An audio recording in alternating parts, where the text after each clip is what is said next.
I'll try to make it very short and very sweet and very simple to go straight to the point. So as you can see from the title, so this is to optimize, to find a way how to optimize the percentage of in-person and online classes during the post-COVID-19 era. Okay, so that's the main idea of the study, the paper, and then I will talk about other things later on during the presentation.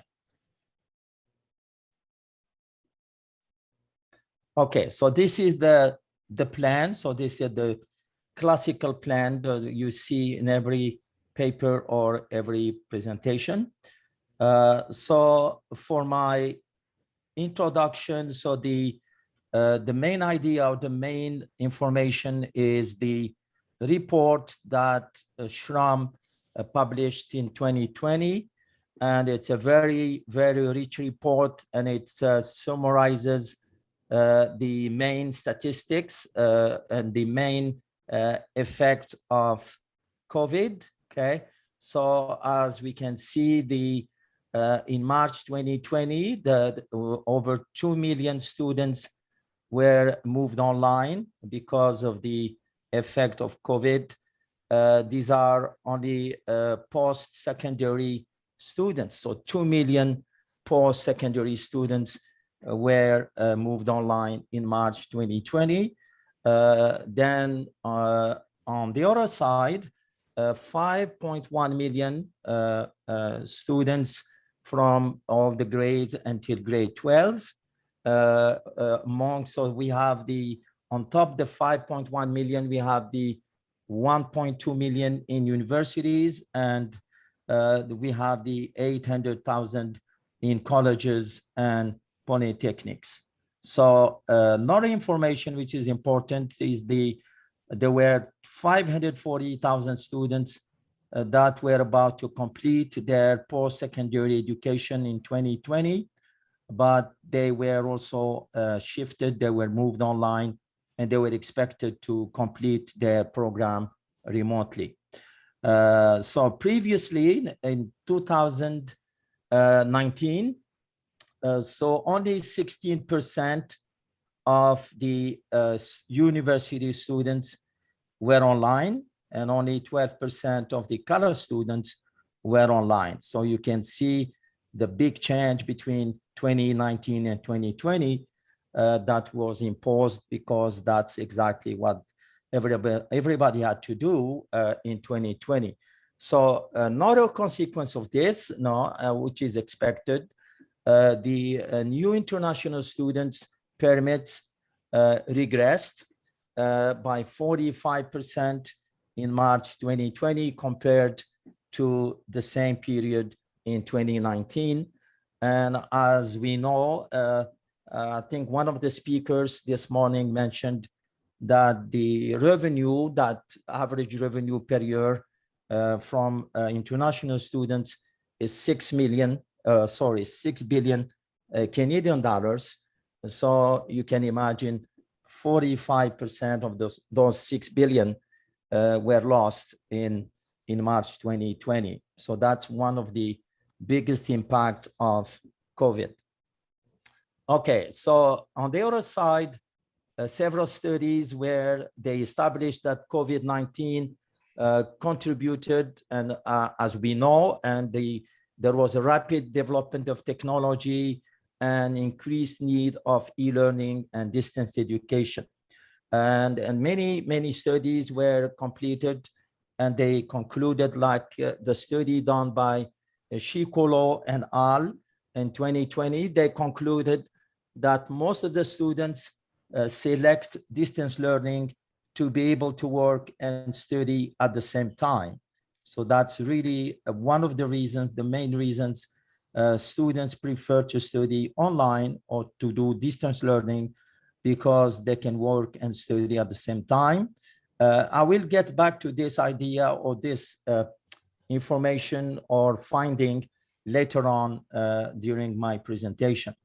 We have a couple of other studies conducted by Beketova and al. in 2020. and we have Wei and Chu in 2020 as well. They supported, their study supported that distance learning has positive effect on the students' performance and satisfaction.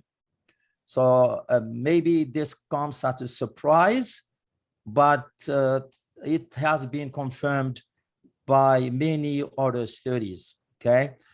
We have a study conducted by El Faki and al. 2019. They noticed that the scores of e-learning students were higher than those obtained in a traditional setting. So that's the confirmation of the previous study.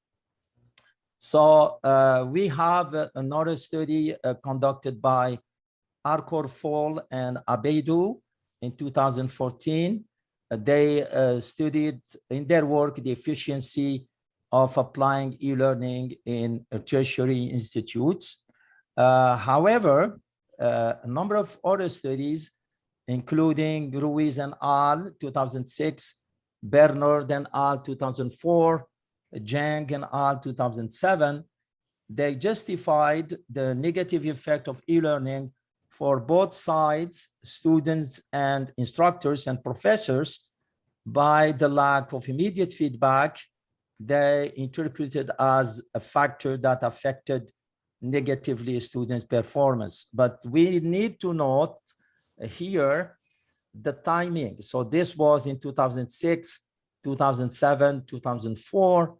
So they discovered, or they concluded, e-learning has a negative effect on the performance of the students, and they justified that negative effect by the lack of or immediate feedback that the students didn't get, okay, about the performance, about their exams, and so on.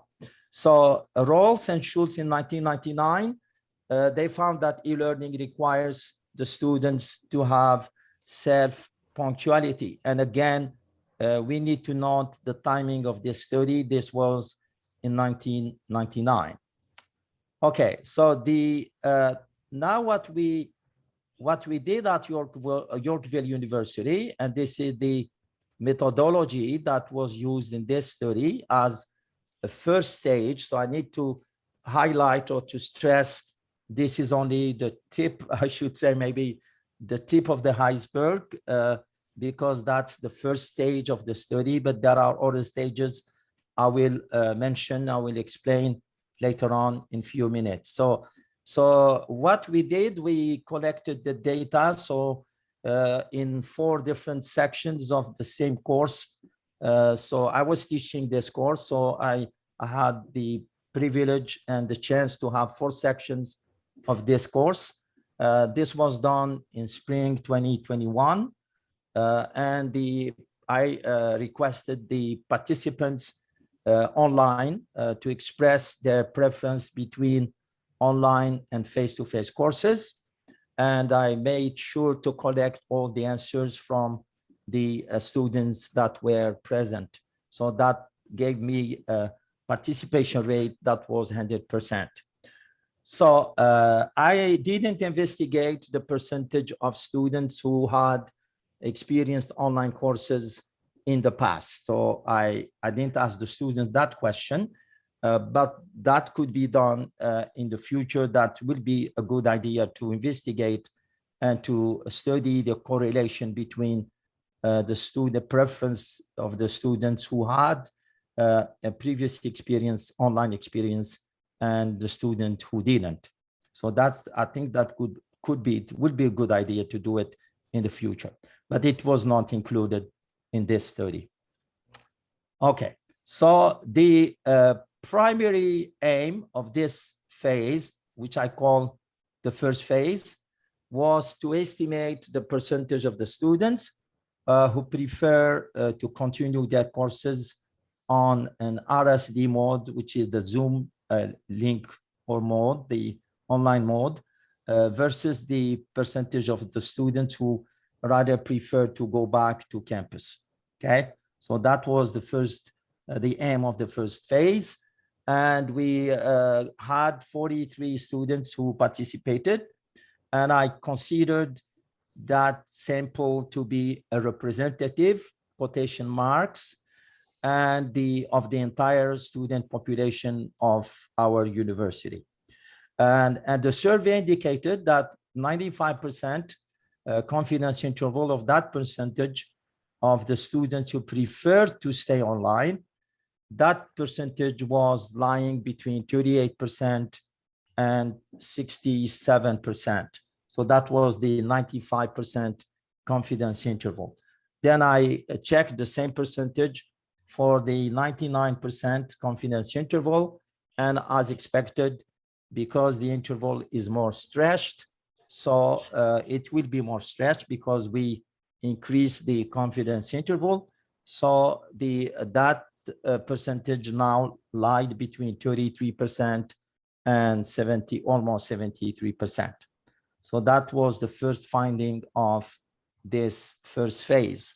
Okay, now to conclude quickly here. So the online and face-to-face proportions, similar to what I did, were investigated or reviewed, and I think in 6 US higher education universities, and the results were mixed. So there were mixed results obtained by this study. Okay, so since 2002 is among the studies that stressed that online learning environments face barriers that need to be addressed for hybrid environments to succeed. So this was in 2002. In 1981, across, and also Morgan and Tam in 1999, corroborated 3 reasons why students drop out of college. So the first reason was what they call situational barriers. So this is the location, because of the location, geographical location. The second reason why the students were dropping, they called it dispositional barriers. And the last one is institutional barriers. So they concluded that the activities of a typical student today, so things have changed since then, okay, are not limited to schoolwork, and adult learners already have a busy life schedule that needs to be accommodated with their desire to attend school. Okay, so that's the conclusion of these 2 studies in 1981 and 1999. So now let me talk about the goal of the second stage that I was planning. Sorry, I have a problem with my voice. So the goal of the second stage of the study is to compare the 2 proportions of the entire student population.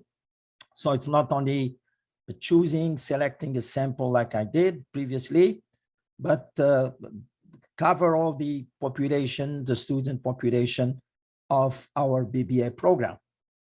And the other objectives I'm targeting as well is to investigate whether the delivery mode preference is independent of the year of study. So I will investigate whether those percentages vary or change according to the year of study. That will be, I believe that will be very interesting, okay? And I expect those percentages to be varying over the years, okay? And whether also the preference proportion is gender related, that's also a good idea to investigate in the second stage. I'm planning to start very soon. Okay, the results of the second stage will serve as the primary data needed to propose a model aimed to determine the mark. Okay, thank you. So that's the cherry, I will call it a cherry on the cake. So this is the main ultimate goal of the study, or I may call it stage 3, is to do some modeling, and this is interesting to the university, to everybody, to know if I can come up with a model that will show me the optimal combination of the 3 key stakeholders, and we know the stakeholders, the students, the professors, and the institution as a management, as an administration. So what are the optimal factors? How do we choose these 3 factors in an optimal way to maximize the objective function? The objective function can be different types of objective functions, but the 3 stakeholders would be the same: students, professors, institutions. So that would be my stage 3. So the idea is to build up. So stage 1, stage 2, and stage 3. And so that was my main goal, and hopefully I got many ideas so far. So the how to tackle this model, okay, using the 3 main stakeholders.